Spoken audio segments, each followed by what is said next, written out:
akang-akang dan teteh-teteh, kumaha damang sadayana. Welcome back di si Neng. Kali ini Neng akan membawakan alur cerita film yang berjudul Perfume. Seorang remaja yang sudah ditelantarkan dan menjadi budak semenjak masih kecil. Tapi ia mempunyai kemampuan yang sangat luar biasa dalam indera penciumannya dan bisa mencium serta membayangkan semua keadaan sekitar meskipun bermil-mil jauhnya. Sayangnya, ia mempergunakan kemampuannya itu dengan tidak baik. Apakah yang telah ia lakukan sampai semua orang sangat membencinya? Pokoknya tongkrongin terus video Neng dan jangan lupa channel Neng untuk di subrek, like, komen, dan share. Yuk ah! Cerita diawali di sebuah penjara. Diperlihatkan ada seorang tahanan laki-laki yang sedang dirantai. Beberapa sipir datang dan menarik si tahanan itu menuju keluar dengan sangat kasar. Semua orang berkumpul di sana. Mereka sangat marah dan meneriakinya dengan sebutan pembunuh yang sangat keji. Staf pengadilan mengumumkan bahwa hukuman untuk si tahanan itu adalah digantung setelah 2 hari. Tetapi sebelum ia digantung, sang eksekutor akan mematahkan tangan dan kakinya terlebih dahulu. Semua orang sangat gembira mendengar hukuman itu. Lalu, siapakah remaja pembunuh berantai yang sangat sadis itu? Ia bernama John Baptiste Granouille. Scene berpindah ke masa lalu. Kita akan disuguhkan pemandangan pasar ikan yang kotor, tempat yang paling berbau busuk di kota Paris. Ada seorang perempuan penjual ikan yang tiba-tiba melahirkan seorang bayi, dan perempuan ini sebelumnya pernah melahirkan 4 orang bayi yang meninggal semua setelah dilahirkan. Ia pun membuangnya bersama ikan-ikan busuk itu. Tapi hari ini ia melahirkan bayi yang masih hidup. Ia berpikir jika bayinya meninggal seperti bayi-bayi yang lain, ia pun membuang bayi itu sama seperti bayi-bayi sebelumnya. Si bayi mulai mengendus semua bau busuk yang ada di pasar ikan. Kemudian si bayi menangis dan orang-orang terkejut melihat seorang bayi baru lahir dibuang oleh ibunya sendiri. Bayi itu bernama John Baptiste Granouille. Ibu kandungnya dihukum gantung karena ia telah membuang si John. Si John dikirim ke panti asuhan Madame Gayat yang mengurusi anak-anak yatim piatu demi uang. Anak-anak di panti merasa terganggu dengan keberadaan si John dan mereka mencoba membunuhnya. Untungnya si Madame Gayat menyelamatkannya dan memukuli anak-anak panti itu. Si John sudah berumur 5 tahun. Tapi dia belum bisa berbicara dan kegemarannya adalah mencium semua benda-benda di sekitarnya. Semakin hari, si John bertambah besar. Karena sudah tidak bisa ditampung lagi, Madame Gayat menjual si John ke tempat pembuatan kulit binatang untuk dijadikan budak. Si John pergi bersama bos barunya. Beberapa pencuri mengambil seluruh uang Madame Gayat dan membunuhnya dengan kejam. Bos baru si John sangatlah tega. Ia mempekerjakan si John layaknya binatang. Tetapi karena si John cukup tangguh dan rajin, si John diberi kesempatan berkunjung ke kota untuk mengirimkan kulit binatang ke pelanggannya di sana. Si John baru pertama kali pergi ke kota. Ia mencium wewangian yang berbeda dan baru merasakan indahnya dunia serta aroma parfum yang sangat menggoda. Si John mendatangi sebuah toko parfum yang sangat terkenal. Ia melihat pelayan parfum memegang parfum yang sangat laris dan populer. Tapi pada saat yang bersamaan, si John mencium wangi alami yang sangat harum berasal dari seorang gadis penjual buah-buahan yang sangat cantik. Si John mengikuti gadis itu. Si gadis menawarkan buah-buahannya kepada si John. Namun, si John malah memegang tangan dan menciuminya dengan paksa, hingga membuat gadis itu ketakutan dan pergi meninggalkannya. Meskipun begitu, si John masih bisa menemukan gadis itu dengan kekuatan indera penciumannya yang sangat tajam dan sempurna. Si John duduk di belakang gadis itu dan menciumi harum tubuhnya. Gadis itu tersadar jika si John membuntutinya. Karena ketakutan, si gadis pun langsung berteriak histeris. Si John panik dan membungkam mulutnya dengan kuat karena ia takut ketahuan orang-orang sekitar.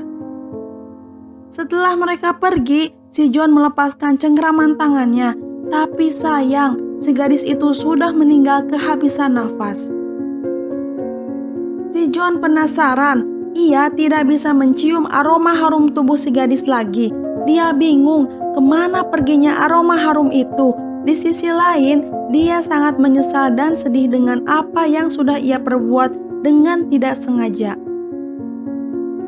Ada seorang ahli parfum di kota Paris yang dulunya sangat terkenal yang bernama Baldini. Tapi sekarang tokonya sepi dan tidak ada pembeli sama sekali karena kalah saing dengan toko sebelah yang pernah si John kunjungi sebelumnya. Ditambah kedatangan parfum baru di toko itu, parfumnya booming di mana-mana. Ia mencoba untuk meniru aroma parfum tersebut, tetapi selalu gagal. Di malam harinya, si John datang untuk mengantarkan pesanan kulit kambing si Baldini. Si John melihat bermacam-macam parfum di sana. Ia mencium bau badan si Baldini yang sebelumnya mencoba membuat parfum yang sama dengan toko sebelah. Si John mengatakan jika ia mampu membuat parfum yang sama seperti mereka. Si Baldini mengizinkan si John untuk meraciknya, meskipun si Baldini masih ragu dan membuli si John. Parfum telah selesai diracik dan ternyata harumnya benar-benar sama seperti parfum toko sebelah yang sedang booming. Si Baldini pun nampak tidak percaya. Melihat hal itu, si John tidak mau membuang kesempatan. Si John meyakinkan bahwa ia bisa membuat parfum yang lebih baik. Si John mulai meracik parfum buatannya, tapi si Baldini menghentikannya dan menyuruh si John untuk pergi dari sana. Keesokan harinya, si Baldini membeli si John dari bos penjual kulit binatang dengan harga yang cukup tinggi. Namun, di malam yang sama, si bos itu mabuk dan terjatuh ke selokan. Akhirnya, ia pun meninggal.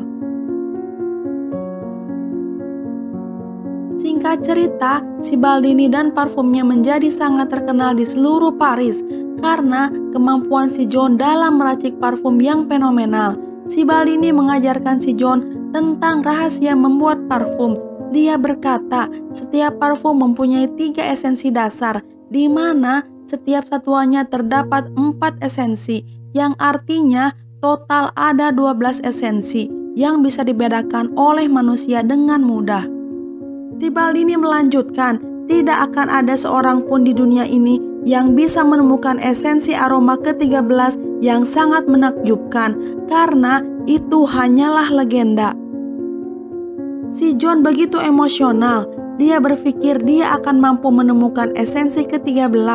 Lalu dia meminta si Baldini untuk mengajari setiap proses pembuatan parfum.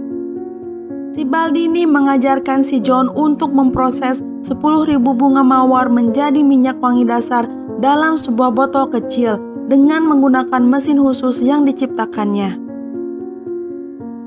Karena penasaran, si John melakukan eksperimen dengan mencoba mesin itu, memasukkan besi-besi serta kaca untuk menangkap aromanya. Tapi mesin itu malah meledak dan si John sangat marah kepada si Baldini. Dia menuduh si Baldini adalah seorang pembohong dan metodenya gagal karena tidak bisa menangkap aroma besi dan gelas. Lalu ia pun jatuh pingsan. Si Baldini sangat cemas akan keadaan si John. Ia takut akan kehilangan pamor dan bisnisnya. Ketika sadar, si John pun masih bertanya tentang proses yang berbeda. Si Baldini mengatakan jika aroma bisa ditangkap melalui proses lemak binatang. Si Baldini menyuruh si John untuk pergi ke sebuah kota yang bernama Grasse. Tapi sebelum dibebaskan sebagai budak, si John diharuskan memberikannya 100 formula dalam menciptakan parfum yang sempurna. Si John memberikannya dengan sangat mudah. Ketika si John pergi dari sana, rumah si Baldini roboh seketika dan ia pun meninggal. Akhirnya, si John pun bisa menghirup kebebasan. Dia dihadapkan dengan dua jalan persimpangan, di mana jalan yang satu menggiringnya ke sebuah desa, sementara jalan yang lainnya menuju ke sebuah gunung. Si John memilih untuk pergi ke arah gunung. Si John menemukan sebuah gua untuk beristirahat. Setelah beberapa hari berdiam diri di sana, dia pun melanjutkan perjalanannya kembali.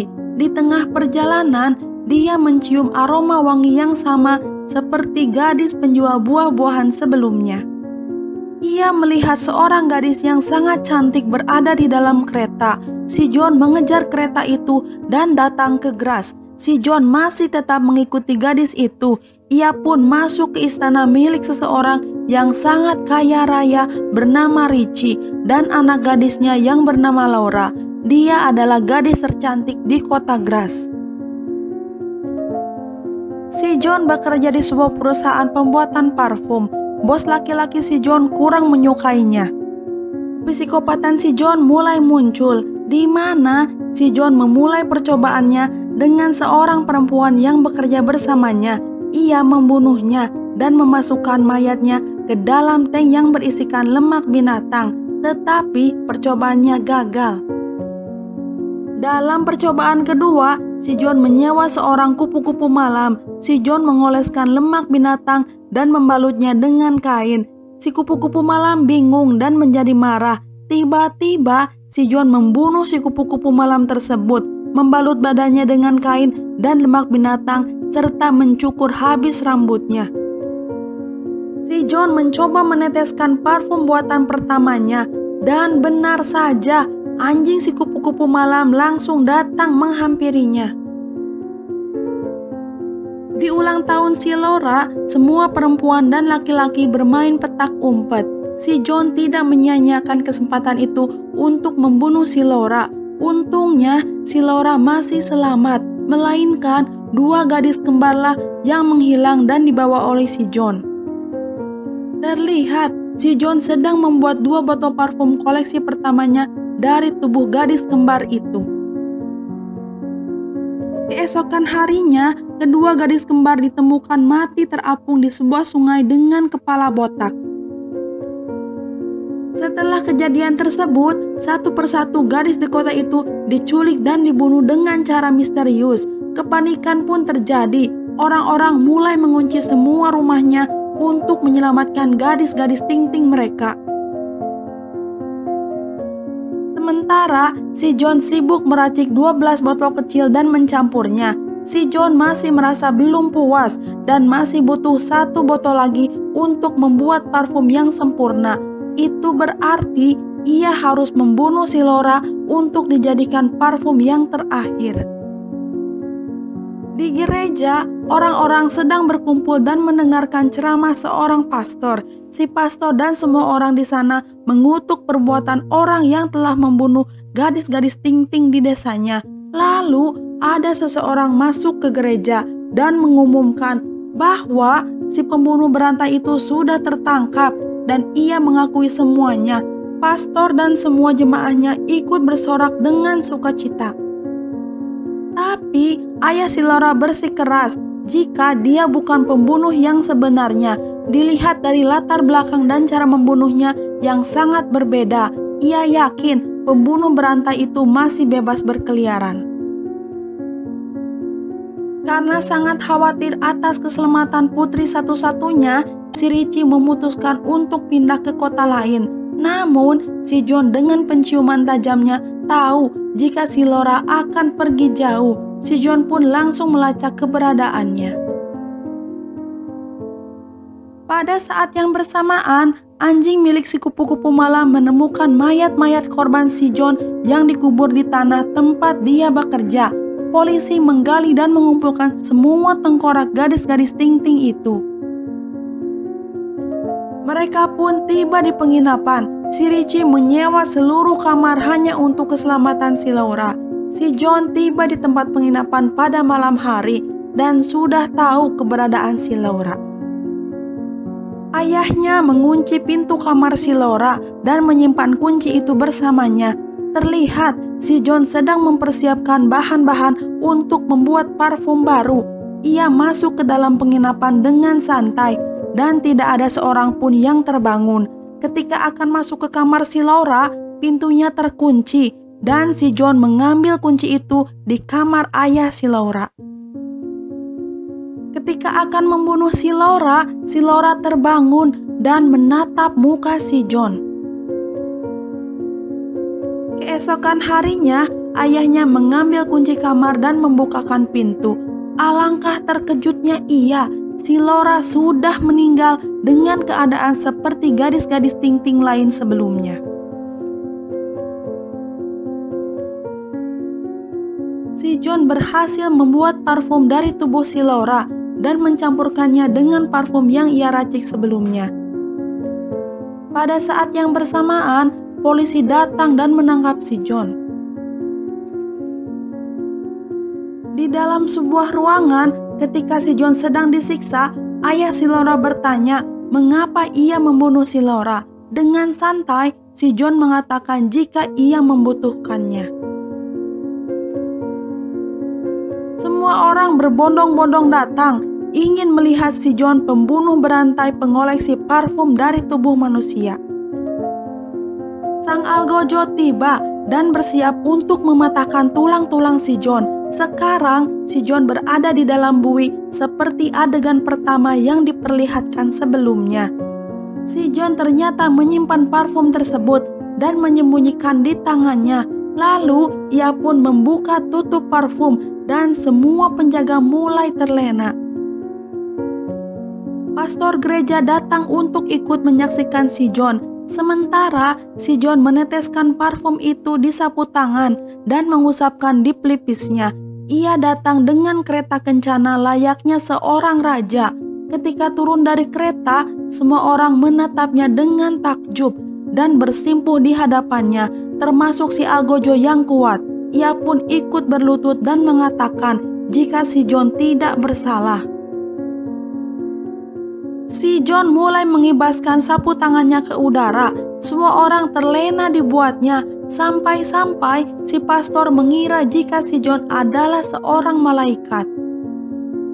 Si John melepaskan sapu tangannya ke udara. Semua orang mabuk dengan keharuman yang sempurna. Orang-orang mulai melakukan pengeboran surabi hangat dengan orang di sekitarnya, tidak peduli dengan siapa. Si John teringat akan gadis cantik penjual buah dan ternyata dialah cinta sejati si John. Dia pun menangis sedih karena ia telah membunuhnya dengan tidak sengaja.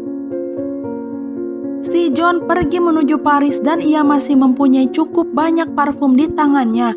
Ia datang ke tempat di mana ia dilahirkan sebelumnya.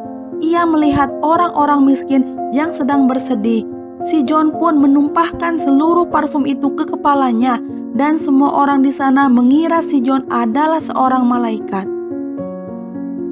Mereka pun berbondong-bondong datang menghampiri si John serta mencabik-cabik tubuh si John hingga akhirnya hanya pakaiannya saja yang tersisa dan botol parfum yang ia tinggalkan. Dan film pun udahan. Nah, itu dia rangkuman cerita film kali ini. Si John yang memiliki kemampuan indera yang sempurna tetapi mempergunakan kelebihannya itu dengan tidak baik, sehingga dia terobsesi mengkoleksi parfum dari tubuh gadis-gadis yang masih ting-ting untuk membuat parfum yang sempurna. Namun pada akhirnya dia pun merasa bersalah atas apa yang ia lakukan hingga mengorbankan dirinya untuk dicabik-cabik dan menghilang dari muka bumi ini. Intinya mah jangan terlalu mengejar kepuasan, karena kepuasan tidak akan ada habisnya. Okelah akang-akang dan teteh-teteh, segitu dulu dari Neng. Neng mohon undur diri dulu dan pamit dulu ya. Terima kasih dan hatur nuhun. You keboy.